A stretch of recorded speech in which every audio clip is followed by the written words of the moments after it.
It was like I didn't exist.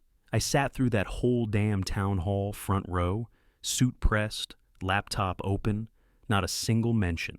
No name on the agenda, no nod, not even a fake smile from Bryce. Just 90 minutes of him strutting through slides like he was Moses coming down from the mountain. Digital transformation, strategic pivots, leaning into disruption, corporate word salad. And I just sat there, still. Number: my name's Eric Denton. I'm 47 years old. I live in Fort Worth, Texas. I've been with Rockridge Systems for almost 10 years. Started in back-end ops, working nights and weekends while my daughter was still in diapers. Moved up through the grind. Promotions weren't handed to me. I earned every one. 5 years ago, when Rockridge was on the edge, bleeding clients, cash, morale, I didn't talk. I acted. Quietly sold off the last of my dad's old trucking company, put the inheritance through Atwell Holdings, and bought 51% of the company. Majority control. Just me, my lawyer, and Vince, my one trusted partner, ever knew. Never wanted the spotlight. I kept the same job, same title, same corner workstation I'd had for years. Because it wasn't about power. It was about keeping this place from becoming just another chew toy for Wall Street. Then came Bryce Tolland, fresh from a failed fintech startup in Boston, full of buzzwords and bravado.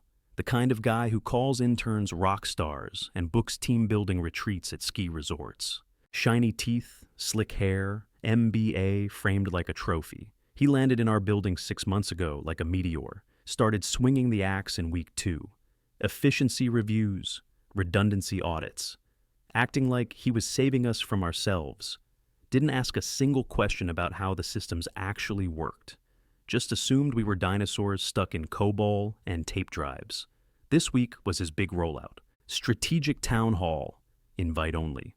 I wasn't listed, but I showed up anyway, front and center, waited for even a mention, a nod to infrastructure, to stability, to anything that had kept this damn company standing. Nothing.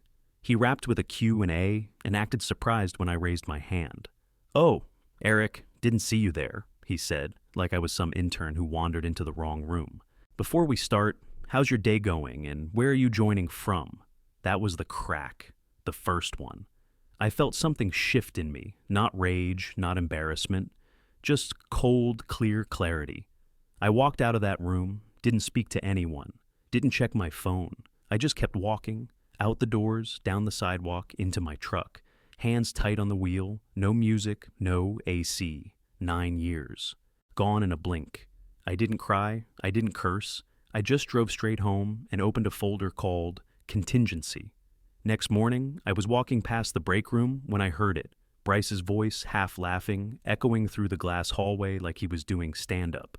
"Denton's a fossil, easy to phase out. Loud enough for me to hear. Maybe meant for me, maybe not. Either way, I didn't flinch. Just kept walking, coffee in hand, like I was late to a meeting that didn't exist. Cold is the only way to describe it, like flipping a switch in your head that says, 'We're done playing fair.' I went back to my desk, opened my laptop, cleared the screen. Inbox pinged. One new message, updated org structure, Q4 planning. I already knew. Opened the BDF anyway. Sat there, scrolling slow. There it was, my entire department split 3 ways. My systems, the backbone I'd built over a decade, chopped and handed off to junior leads I'd trained. Kids still figuring out how to reset an SSL cert without calling support. No mention of me, not even a placeholder, just gone. I stared at that chart for 5, maybe 10 full minutes. No rage. Just a slow simmer under my ribs, like someone poured acid in my chest and I was watching it settle. I pulled out my phone, dialed Vince. He answered on the second ring. "You saw it?" he said. "Yeah. You want to go nuclear?" "Not yet," I said. Vince didn't argue. That's why he's the only one I still trust. He knows I don't bluff. Keep everything close. We'll move when it hurts most. "Copy that," he said, and hung up. I went the whole day quiet. No outbursts, no angry emails. Just sat in meetings like I was still part of the machine, nodding while they explained systems I'd built like they were new discoveries. Then at 4:28 p.m., a calendar invite popped up. No subject line fluff. Just 6 words. Conference room 2B now. B T. No context, no greeting, just initials and a bullet to the head. I didn't reply, just stood up, buttoned my shirt collar, and walked. Room 2B was one of the smaller glass-walled rooms near the executive wing.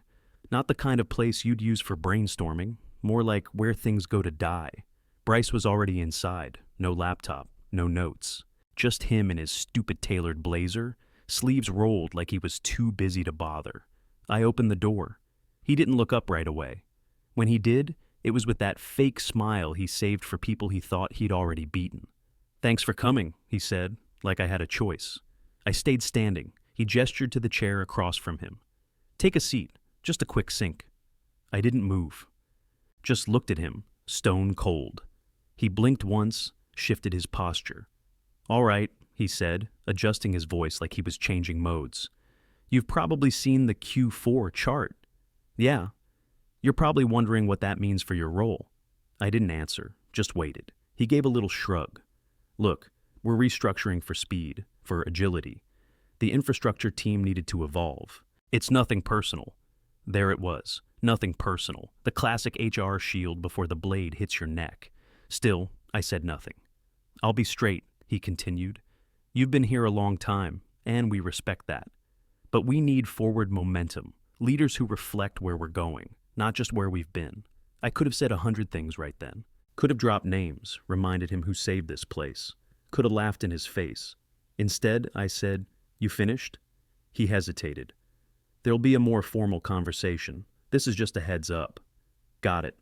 I turned and walked out, left the door open, let him feel the breeze behind me, didn't speak to anyone on the way back to my desk, didn't check messages. Just sat down, cracked my knuckles, and pulled up my inbox again. Sent one message to Vince. He thinks he's winning. Let him. Bryce called me in the next morning. No invite this time. Just showed up at my desk like he owned the floor. "Got 5 minutes?" he asked, already walking toward the hall. I didn't answer. I just followed. We ended up back in 2B. Same setup, same chair, same smug posture. He didn't waste time. "Eric, I've reviewed the performance metrics from your division," he said, sliding a printout across the table like it meant something. "Your team's trailing behind. Response times are lagging. We've still got legacy bloat in the pipeline." I didn't touch the paper, didn't even glance down. I just let him keep talking. "Look, I know you've been with the company a long time," he said, "but there comes a point when tenure turns into a plateau." There it was. He folded his hands, leaned back like he'd landed some clean shot. "You've plateaued." Still, I said nothing. "Eric," he said, with this fake concern in his voice, "you've done good work here, but you need to be honest with yourself. The company's evolving. You're replaceable." That one finally hit. Not because I believed it, because he did. I leaned forward. "If that's how you feel," I said, "then fire me now." His face twitched, barely, just enough that I saw the mask slip. It wasn't a bluff, and he knew it. He opened his mouth like he was going to say something, but I didn't wait.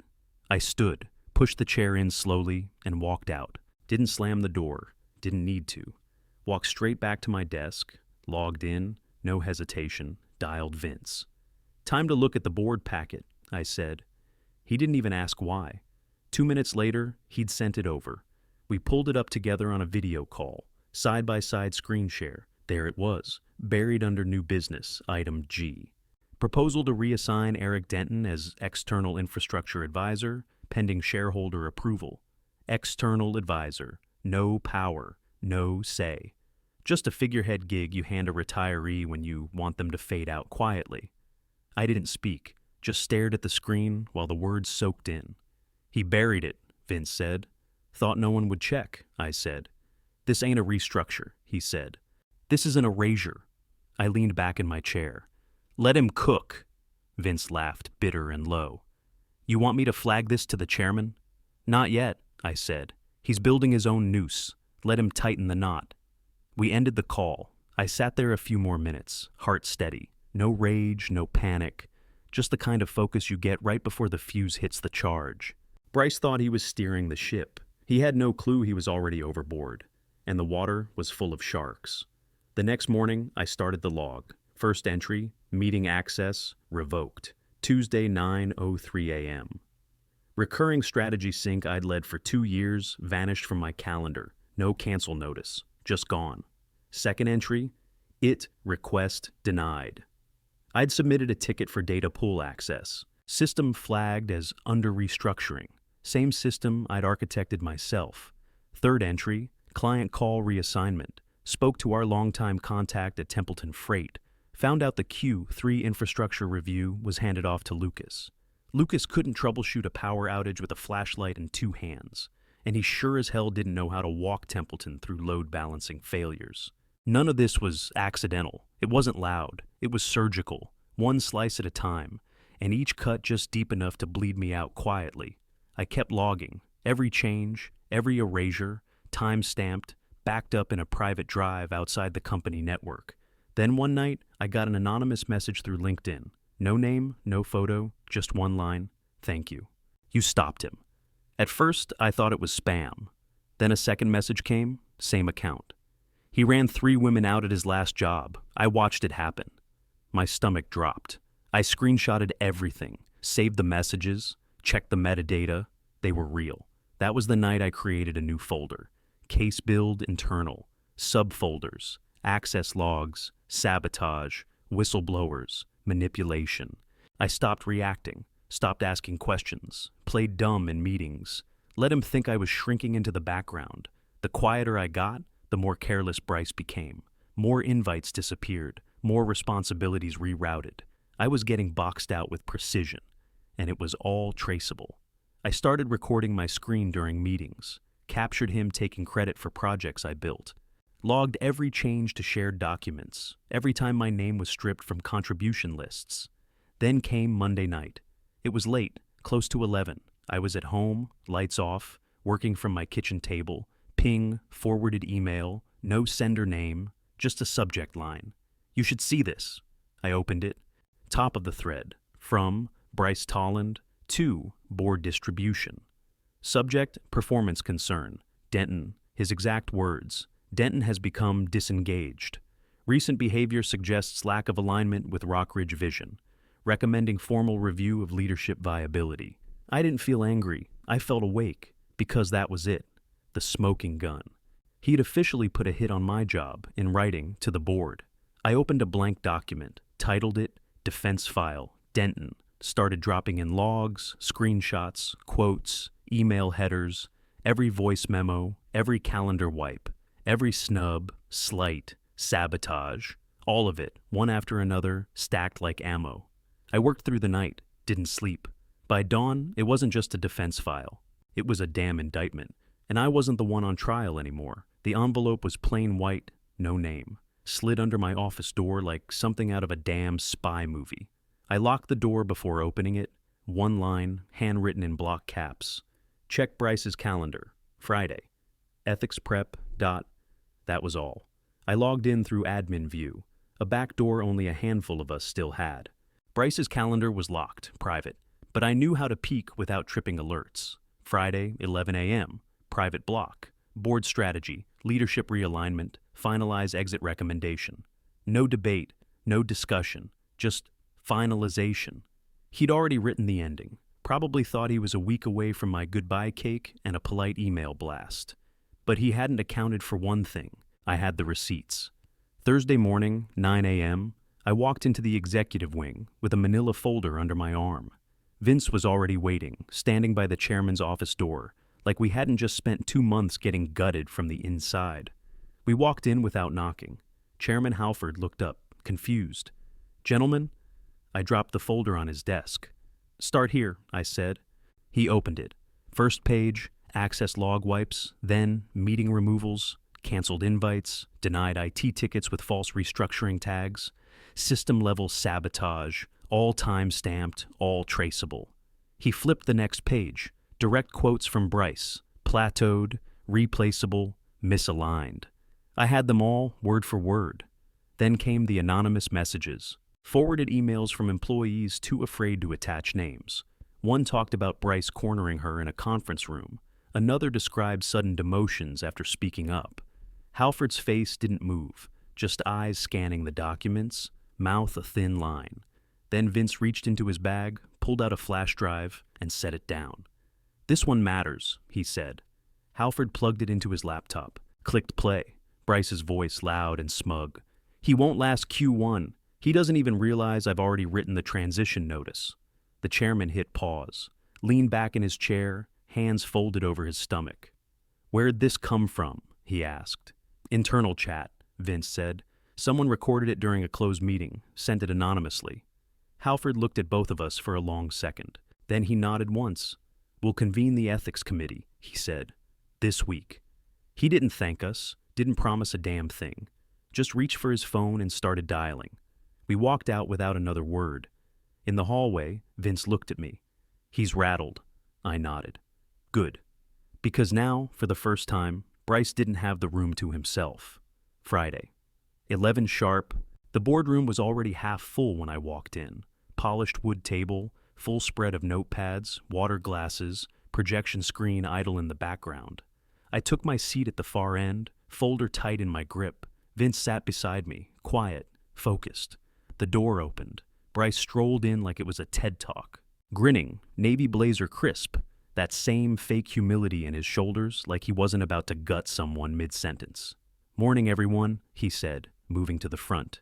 "Appreciate you all making time." He didn't even look at me. Chairman Halford gave him a nod, arms crossed, face stone cold. Bryce launched right in. No lead-up, no preamble. "I want to talk today about leadership evolution," he said, hands steepled. "We're pivoting toward scalable, cloud-forward infrastructure. That takes proactive energy, not legacy maintenance." He clicked the remote. Slide deck lit up behind him. Graphs, buzzwords, the usual filler. "Eric Denton's tenure is admirable," he went on, pacing. "But we've seen resistance to modern tools, delays in key transitions, and what I'd call ongoing collaboration gaps." I felt Vince shift beside me. My jaw tightened, but I didn't blink. He clicked off the slides and turned to the board. "That's why I'm recommending we transition Eric to an advisory role, effective immediately." Silence. I slid my folder across the table. "Let's start with the facts," I said. Bryce finally looked at me. Eyes darted, smile gone. I opened the folder slowly, spoke quiet, clear. Access logs, stripped. Calendar entries, erased. Client responsibilities, reassigned without notice. IT requests, blocked without justification. I flipped each page like a countdown. "Then we've got the performance review email," I said, holding it up. "Sent behind my back, to the board." Halford leaned forward. Bryce stayed frozen. "And finally," I said, reaching into the folder's back pocket, "a direct quote from a private strategy meeting." Vince passed me the flash drive. I plugged it into the boardroom console. One click. Bryce's voice played, loud and clean through the speakers. "He won't last Q1. He doesn't even realize I've already written the transition notice." No one moved, no one breathed. The silence was thick, heavy. Bryce finally snapped. "This is an ambush," he barked.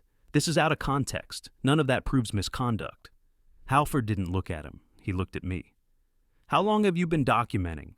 "Since the first sabotage." Bryce stepped forward. "This isn't fair. I'm executing a strategy approved by this board." "No," Halford cut in. "You executed a campaign." Vince leaned in. "And he wasn't the only target. I've got 3 more statements from employees you silenced." Bryce turned red. His voice cracked. "This is ridiculous. I've driven results. I've cleaned house." "You've burned it down," I said, calm as hell. Halford stood. "Effective immediately, Bryce Tolland is suspended pending termination review," he said. "Compliance and ethics will take over from here." Bryce's mouth opened, but nothing came out. He just stood there, blinking like he'd been hit with a shovel. He finally muttered, "You're making a mistake." Halford didn't respond. Security didn't come in. No one had to. Bryce just slowly gathered his tablet, backed away from the table, and left. No goodbye, no protest. Just the sound of his shoes hitting the tile. When the door shut behind him, the whole room seemed to exhale. Vince looked at me. "Now what?" I leaned back in the chair. "Now we rebuild." Bryce didn't come in the next morning. No all-staff email. No box full of desk junk. No one ever said he was fired. Just stopped saying his name. The mood in the building changed fast. First hour, it was subtle. Fewer closed doors. Less tension in the elevator. Second day, I heard laughter in the break room for the first time in weeks. Real laughter. Not nervous, not forced. People started making eye contact again. I wasn't anyone's hero. That wasn't the point. I just didn't fold. By Friday afternoon, I was back at my desk when I got the message. Board requests 15 minutes. Conference room 4. A. I walked in. No folder this time. Chairman Halford looked up. "Eric, have a seat." 3 others were there. HR, legal, one outside consultant I didn't recognize. Vince sat off to the side, silent, but locked in. Halford started, plain and direct. "We want you to step up." "Into what?" "Executive Director of Operations," he said. "We want to stabilize fast, rebuild trust, set the right tone." I didn't answer right away. Just let the air stretch a second longer than comfortable. "I'll take it," I said. "But 3 conditions." Halford nodded once. "Go on." "First, leadership accountability, real oversight. No more backdoor plays." He wrote it down. "Second, I want full discretion to rebuild the infrastructure team. People Bryce sidelined come back, no exceptions." "Done," he said. "Third, we don't whitewash this. No internal PR spin. People need to know what actually happened." He paused, then said, "Agreed." That was it. No handshake photos, no company-wide email blast. Just a new title, new responsibilities, and a lot of burned ground to cover. That night, I stayed late, walked the floor alone, stopped in front of what used to be Bryce's corner office. The blinds were half drawn, desk empty. Across the hall, facilities had already swapped the nameplate on the door they gave me. Eric Denton, Executive Director of Operations. But someone, probably Vince, had taped a note just below it. Bold black letters, center of the page. "Integrity is not optional." I didn't smile. Just nodded once, then pushed the door open. Back to work. I don't care about titles. Never did. What I care about is what's real, what gets built, what holds when the walls start shaking. I stayed when things got ugly. When everyone else bailed or kept their heads down, I wrote a check no one asked for. Didn't ask for applause, didn't ask for control, just kept the damn lights on. Then some slick-talking suit walks in like he invented strategy. Bryce didn't know my name until it was already too late. Thought I was just some old-school tech guy too tired to fight back. Didn't know I owned the shell corp that owned the company. That's the part that still gets me. He strutted past those walls every day, barking orders, cutting rolls, acting like the future owed him something. And the whole time, those walls had my name on the deed. I let him talk, let him swing his little axe, throw his weight around, build his paper throne. I didn't raise my voice, didn't send a memo, didn't pull rank. I just watched, waited, logged every move, and when the timing lined up, I pulled the rug so fast he didn't even have time to stumble. If you're ever in that spot, cornered, cut out, being slowly erased, don't panic, don't shout, don't try to match noise with noise. Just get quiet, get focused, start logging everything. Let them think they're winning. Let them build their house on sand. Because the moment they believe you're powerless, that's when they stop watching their back. Bryce is gone now. No statement, no legacy. Just a stain in a meeting log. All those buzzwords he loved. Synergy, alignment, disruption. None of it means anything. What stays is what works, what's solid. The systems I built are still running. The people I protected are still standing. And the story stuck. Because leadership isn't about speeches. It's not about being the loudest in the room. It's about knowing exactly when to move and making damn sure that move leaves a mark. Let them think you're done. Then let them find out who really owns the board.